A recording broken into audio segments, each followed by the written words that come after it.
सुप्रभात बच्चों, आज हम आपकी पाठ्य पुस्तक हिंदी के पाठ 19 का अध्ययन करेंगे, जिसका शीर्षक है पत्र लेखन। तो चलिए पाठ को पढ़ते हैं और जानते हैं कि पत्रों को किस प्रकार से लिखा जाता है। पाठ 19, पत्र लेखन। रचना कार्यों में पत्र लेखन बहुत उपयोगी है। पत्र हमारे मन के उद्गारों को प्रकट करने का महत्वपूर्ण साधन है। पत्र मित्रों, रिश्तेदारों तथा सुदूर देशों में कुशलता का समाचार पहुंचाते हैं। पत्र कार्यालय के अधिकारियों से संपर्क बनाने व अभिव्यक्ति में सहायक होते हैं। व्यावसायिक पत्रों में व्यवसाय संबंधी संदेशों का आदान प्रदान किया जाता है। तो कभी भी अगर हम कोई भी रचना का कार्य कर रहे हैं, कुछ भी लिख रहे हैं, तो अगर हम हिंदी साहित्य की बात करें तो इसमें पत्रों की बहुत उपयोगिता होती है, क्योंकि पत्र हमारे मन के भावों को प्रकट करने का एक बहुत ही अच्छा साधन है, बहुत ही उपयोगी साधन है। हम पत्रों को अपने मित्रों को, रिश्तेदारों को और दूर दूर देशों में बैठे वाले अपने सगी संबंधियों को अपनी कुशलता का समाचार पहुंचाने के लिए प्रयोग करते हैं। साथ ही साथ पत्रों को कार्यालय में जो अधिकारी होते हैं उनके पास भेजा जाता है, जिसके द्वारा हम अपनी समस्या का निवारण कर सकते हैं। और साथ ही साथ बहुत सारे व्यावसायिक पत्र होते हैं, जिनके द्वारा हमारे जो व्यवसाय होता है उसमें जो हम संदेश एक दूसरे को देना चाहते हैं वो पहुंचाते हैं। तो चलिए अब हम पत्रों के भेद जान लेते हैं कि पत्र कितने प्रकार के होते हैं। पत्र मुख्यतः 4 प्रकार के होते हैं।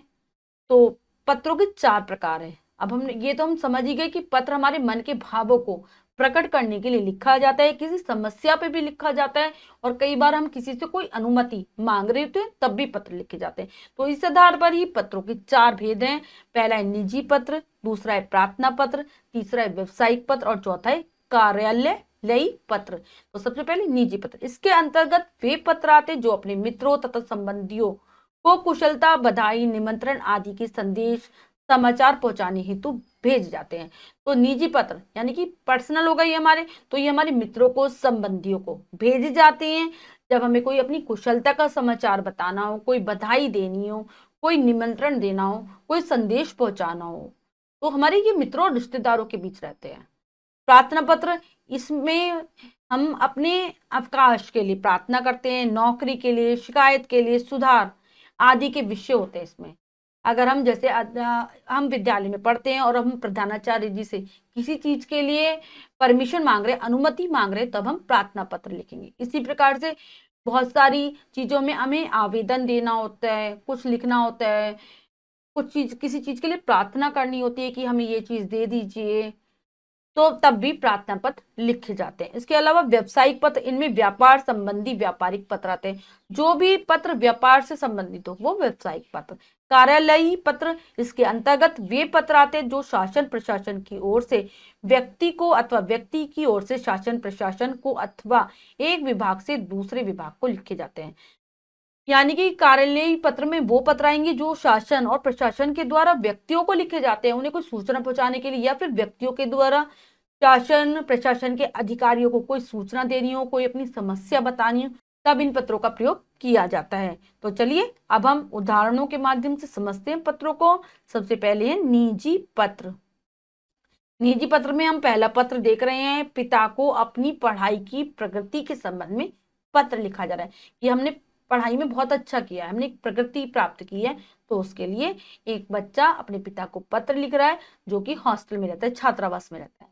छात्रावास, ग्रीनवुड पब्लिक स्कूल, गाजियाबाद। दिनांक, पूज्य पिताजी, सादर सादर चरण स्पर्श। तो सबसे पहले कोने में, एक कॉर्नर में वो अपना पूरा पता लिख रहा है कि वो कहाँ से पत्र लिख रहा है। वो छात्रावास से लिख रहा है, ग्रीनवुड पब्लिक स्कूल के, जो कि गाजियाबाद में। उसके बाद ठीक नीचे दिनांक आएगी, फिर पूज्य पिताजी, साधारण चरण स्पर्श। फिर क्या होगा, उसके बाद पिताजी को वो चरण स्पर्श करा उसने, और फिर अपना आगे की जो बात वो बताना चाह रहे वो लिख रहा है। आपका पत्र मिला, आपने मेरी पढ़ाई की प्रगति के विषय में पूछा, मेरी तिमाही परीक्षा समाप्त हो गई है, मैंने सभी विषयों में परिश्रम किया था, प्रश्न पत्र में पूछे गए सभी प्रश्नों के उत्तर मैंने संतोषजनक रूप से दिए हैं, विश्वास है कि सभी विषयों में 90% अंक प्राप्त होंगे। आपके आशीर्वाद से मैं अपनी कक्षा में प्रथम स्थान प्राप्त करने में सफल हो सकूंगा, ऐसी आशा है। शेष कुशल। माता जी को सादर चरण स्पर्श और लकी को प्यार भरी शपथ। आपका आज्ञाकारी पुत्र अमनदीप। तो यहाँ पर क्या हुआ, सबसे पहले उसने अपना पता पता लिखा और उसके बाद तारीख डाली, फिर अपने पूज्य पिताजी को अभिवादन किया और फिर अपनी जो बात वो कहना चाह रहा था वो पत्र में लिखी। लास्ट में उसने अपनी माता जी और सभी को प्रणाम किया, फिर से अभिवादन किया और फिर अपना नाम लिखा। ये था निजी पत्र का उदाहरण। ऐसे ही है विद्यालय में कविता पाठ प्रतियोगिता में प्रथम आने की सूचना देते हुए बड़े भाई को पत्र कि एक बालक अपने विद्यालय की कविता पाठ प्रतियोगिता में प्रथम आया और यह बात वो अपने बड़े भाई को बता रहे हैं। तो ये भी निजी पत्र का उदाहरण है। पहले सबसे कॉर्नर में उसने अपना पत्र लिखा, एम 36 मोहनपुरी इलाहाबाद, दिनांक 15/11/2021। जो जिस भी तारीख में उसने पत्र लिखा होगा वो तारीख आ जाएगी। आदरणीय भाई साहब, सादर प्रणाम। यहाँ सब सकुशल है। आशा है आप भी छात्रावास में सानंद होंगे। आपका लगभग 1 महीने से कोई पत्र नहीं आया। आप अपनी परीक्षा की तैयारी में व्यस्त होंगे। इस वर्ष हमारे विद्यालय में कविता पाठ प्रतियोगिता में मैं जूनियर वर्ग में सर्वप्रथम रही। मुझे पुरस्कार स्वरूप 500 रुपए नगद और एक कविता संग्रह मिला। यह आपकी प्रेरणा का प्रसाद है। मेरी ओर से अपने मित्रों को सादर नमस्कार कहना। आशा है आप शीघ्र पत्र लिखेंगे। आपकी छोटी बहन छवि। तो इसमें भी वैसे ही पहले पता लिखा उसने अपना कि वो कहाँ से पत्र लिख रही है, फिर भाई साहब जी का तारीख डाली, फिर भाई साहब जी का अभिवादन किया और फिर जो वह बात कहना चाह रही थी वो बिल्कुल बीच में लिखी। विषय वस्तु बीच में आ जाएगी और फिर पत्र का अंत करते हुए सबको नमस्कार प्रणाम और फिर अंत में अपना नाम। नेक्स्ट है पिता को रुपए मंगाने के लिए पत्र कि बालक अपने पिताजी से कुछ रुपए मंगवा रहा है। ठीक है, तो वो किस प्रकार से, वो भी हॉस्टल में रह रहा है, छात्रावास में रहता है, तो वो किस प्रकार से पत्र लिख रहा है देखते हैं। 22 boys hostel, Sherwood public school, Nainital, दिनांक 24/8/2021-20, जिसमें भी ये पत्र लिखा गया है। पूज्य पिताजी चरण स्पर्श। मैं यहाँ कुशलता पूर्वक हूँ और आप सबकी कुशलता के लिए ईश्वर से प्रार्थना करता हूँ। यहाँ पर मेरी पढ़ाई अच्छी चल रही है। मेरे सभी अध्यापक उदार और परिश्रमी हैं। वे हर समय हमारी सहायता करने के लिए तत्पर रहते हैं। सभी अपने अपने विषय के विद्वान हैं। मेरे सभी सहपाठी और साथी भी अच्छे हैं। हम सब आपस में बहुत प्यार से रहते हैं। पापा, अब मेरी अगली तिमाही की फीस जमा होनी है। मुझे कुछ पुस्तकें भी खरीदनी है, अतः आप मुझे 3000 रुपये भिजवा दें या मेरे खाते में डलवा दें। इतने रुपयों में मेरे दोनों काम हो जाएंगे। मम्मी को मेरा प्रणाम कहना, उनसे कहना अगले महीने में मेरी 1 सप्ताह की छुट्टी पड़ेगी, तब मैं सीधा घर आऊंगा और उनके हाथ की बनी मिठाइयाँ खाऊंगा। अच्छा, नमस्ते, आपका सुपुत्र अमित। तो बच्चों, हमने इन तीनों पत्रों के माध्यम से जाना कि किस प्रकार से निजी पत्रों को लिखा जाता है। सबसे पहले ऊपर पता, फिर दिनांक, फिर अभिवादन, फिर अपनी पत्र की जो हम बात कहना चाह रहे हैं वो विषय वस्तु और अंत में फिर से सभी को नमस्कार प्रणाम और फिर पत्र का अंत में अपना नाम। अब हम अगला उदाहरण देख रहे हैं प्रार्थना पत्र का, कि प्रार्थना पत्र को हम किस प्रकार से लिखते हैं। विद्यालय में पुनः प्रवेश के लिए प्रार्थना पत्र। विद्यालय में फिर से प्रवेश चाहिए, उसके लिए प्रार्थना पत्र लिखा जा रहा है प्रधानाचार्य जी को। सेवा में श्रीयुत प्रधानाचार्य जी, हर्ष पब्लिक स्कूल, लखनऊ महोदय। सबसे पहले हम जिससे प्रार्थना कर रहे हैं, सबसे पहले ऊपर सेवा में आता है और फिर नीचे जो उसका पद है उस पद के बारे में हम लिखते हैं। जैसे प्रधानाचार्य जी को श्रीयुत प्रधानाचार्य जी, फिर स्कूल का नाम और कहाँ पर स्कूल है, फिर हम संबोधन देंगे महोदय या अगर प्रधानाचार्य हैं तो महोदया। उसके बाद अपना पत्र में जो हम बताना चाह रहे हैं, जो कहना चाह रहे हैं, जो प्रार्थना कर रहे हैं हम वो लिखेंगे। सविनय निवेदन है कि मैं आपके विद्यालय की कक्षा 8 का छात्र था। मेरे पिताजी का हाल ही में स्थानांतरण फतेहगंज हो गया है, इस कारण मुझे विद्यालय छोड़ना पड़ा, परंतु फतेहगंज में कोई अच्छा विद्यालय न होने के कारण वहां पढ़ाई का उत्तम प्रबंध नहीं है, इसलिए मैं पुनः आपके प्रतिष्ठित विद्यालय में प्रवेश लेना चाहता हूँ। आशा है आप मुझे कक्षा 8 में पुनः प्रवेश देकर अनुग्रहित करेंगे। धन्यवाद। आपका आज्ञाकारी शिष्य हर्ष गुप्ता, कक्षा 8 और दिनांक। तो हमने निजी पत्र में देखा था कि दिनांक ऊपर डाली जाती है, लेकिन इसमें क्या होता है, जब हम पत्र का अंत करते हैं तो हम फिर से प्रार्थना करते हैं दोबारा से, फिर धन्यवाद देते हैं और फिर आपका आज्ञाकारी शिष्य, अपना नाम, कक्षा और अंत में दिनांक डालते हैं। जब प्रार्थना पत्र लिखें तो इस प्रकार से हमारी रूपरेखा रहती है। नेक्स्ट है अनुपस्थिति दंड माफ करवाने हेतु प्रार्थना पत्र। कि विद्यालय में छात्र उपस्थित नहीं है और वो अनुपस्थिति के दंड को, सजा को माफ करवाना चाह रहा है और इसके लिए प्रधानाचार्य जी को पत्र लिख रहे हैं। तो चलिए पढ़ते हैं।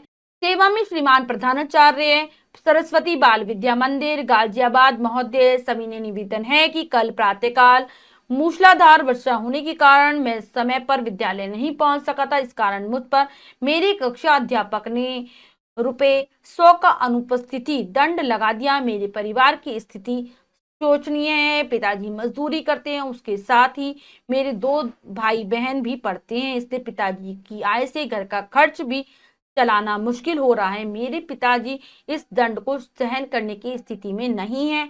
अतः महोदय जी से प्रार्थना है कि मुझ पर लगा अनुपस्थिति दंड माफ करने की कृपा करें। आपकी अति कृपा होगी। आपका आज्ञाकारी शिष्य अनुराग कौशिक, कक्षा 8 और फिर दिनांक। तो यहाँ पर भी सबसे पहले जिसको पत्र लिख रहे हैं सेवा में डालकर उसका पूरा पद आ जाएगा कि श्रीमान प्रधानाचार्य जी, स्कूल का नाम और शहर आ जाएगी, कौन से शहर का स्कूल है, फिर संबोधन और उसके बाद अपनी बात जो हम प्रार्थना करना चाह रहे हैं वो अंत में पत्र में आपकी कृपा होगी ऐसा लिखा जाता है प्रार्थना पत्रों में। और फिर आपका आज्ञाकारी शिष्य, शिष्या, अपना नाम, कक्षा और फिर सबसे अंत में दिनांक। नेक्स्ट है दुर्घटना होने पर अवकाश हेतु प्रार्थना पत्र। कोई हमारे साथ दुर्घटना हो गई और उसके लिए हम छुट्टियां मांग रहे हैं प्रधानाचार्य जी से और हम पत्र लिख रहे हैं उनको। सेवा में प्रधानाचार्य जी, नेहरू एकेडमी, जयपुर महोदय, सभी ने निवेदन है कि कल विद्यालय से घर जाते समय मैं एक स्कूटर से टकरा गया जिसके कारण मेरे पैर और हाथ में बहुत चोट आ गई। डॉक्टर ने पट्टी करके दवाई दे दी है तथा 3 दिन आराम करने के लिए कहा है। इस कारण मैं 2 दिन विद्यालय आने में असमर्थ हूँ।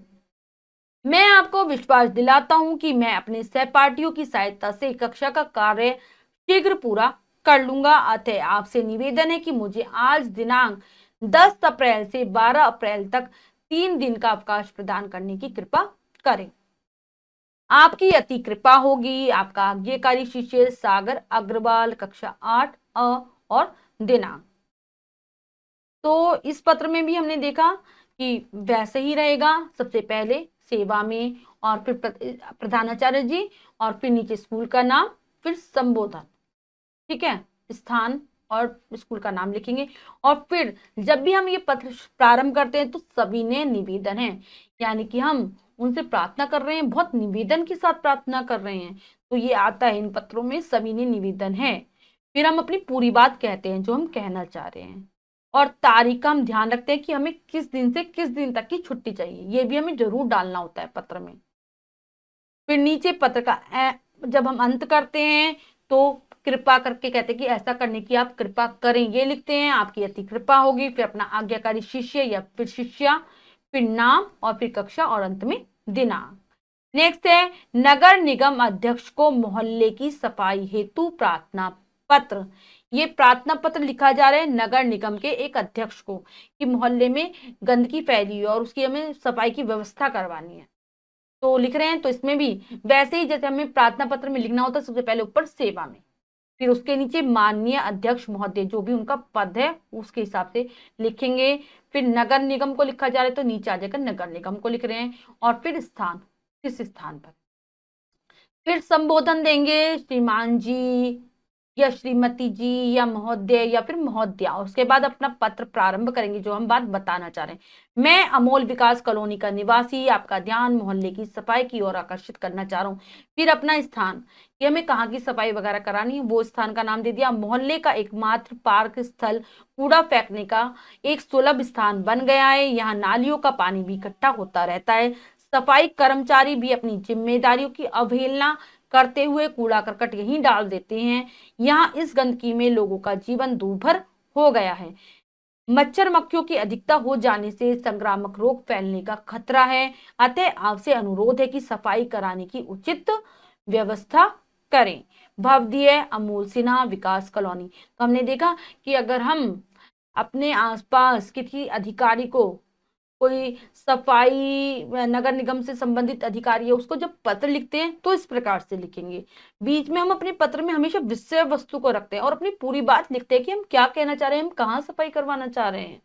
और अंत में जो इस प्रकार के पत्र होते हैं जो कि किसी अधिकारी को लिखे जाते हैं, नीचे अंत में भवती है, यह भी प्रार्थी यानी कि प्रार्थना करने वाला, फिर नीचे अपना नाम और जगह कहाँ से हम पत्र लिख रहे हैं। तो बच्चों, हमने इस पाठ के माध्यम से सीखा कि किस प्रकार से हम निजी पत्रों को लिखते हैं और किस प्रकार से प्रार्थना पत्रों को लिखते हैं। आशा करती हूँ आपको अच्छे से समझ आया होगा। और अब हम पाठ का एक बार अभ्यास कार्य देख लेते हैं कि हमें क्या करना है, जो कि अब बताइए मुझे। निम्नलिखित विषयों पर पत्र लिखिए। आपको पत्र लिखने, यहाँ पर कुछ विषय दिए गए हैं, तो चलिए एक बार पढ़ते हैं कि क्या विषय है। अपनी किसी पर्वतीय यात्रा का वर्णन करते हुए मित्र को पत्र लिखिए। तो आपने अपने मित्र को पत्र लिखना है कि मैं किसी पहाड़ों की यात्रा पर गया था, गई थी, और उस यात्रा का वर्णन करते हुए पत्र लिखना है। दूसरा है मामा जी द्वारा भेजे गए उपहार के लिए धन्यवाद देते हुए मामा जी को पत्र। आपके मामा जी ने आपके लिए कोई उपहार भेजा है तो आप अपने मामा जी को धन्यवाद दे रहे हैं, आपको ऐसा पत्र लिखना है। गर्म ऊनी कपड़े भेजने के लिए माता जी को पत्र। आप कहीं बाहर छात्रावास में रहते हैं और वहां ठंड पड़ने लग गई है और अपनी माता जी को आप पत्र लिखकर कह रहे हैं कि हमारे लिए ऊनी कपड़े भेज दीजिए। स्थानांतरण प्रमाण पत्र प्रदान करने के लिए प्रधानाचार्य जी को पत्र। आपका कहीं दूसरे स्कूल में, यानी कि आपके पिताजी का ट्रांसफर हो गया है और आपको भी दूसरे विद्यालय में जाना है, क्योंकि जहाँ आपके पिताजी होंगे आप भी वहां ही विद्यालय में पढ़ेंगे, तो आपको इसके लिए स्थानांतरण प्रमाण पत्र की आवश्यकता होती है। ये मांगने के लिए आप प्रधानाचार्य जी को पत्र लिखेंगे। पुस्तक मंगाने के लिए प्रकाशक को पत्र। किसी पुस्तक के पब्लिशर को, यानी कि आपको उसके प्रकाशक की पुस्तकें चाहिए, तो उन पुस्तकों को मंगाने के लिए आप प्रकाशक को पत्र लिखेंगे। ये सारे पत्र आप लिखने की कोशिश करेंगे अपनी अभ्यास पुस्तिका में। ये कार्य आपको स्वयं करना है। तो बच्चों, आज हमने सीखा कि पत्रों को किस प्रकार से लिखा जाता है, पत्रों की क्या उपयोगिता है और हम किस प्रकार से निजी पत्रों को और प्रार्थना पत्रों को लिखते हैं। आशा करती हूँ आपको पत्र लिखना तो थोड़ा थोड़ा आ ही गया होगा और कोशिश करेंगे तो आप इसमें अच्छे से प्रवीण हो जाएंगे। मिलते हैं अगली कक्षा में नए पाठ के साथ। तब तक के लिए स्वस्थ रहिए, प्रसन्न रहिए। धन्यवाद।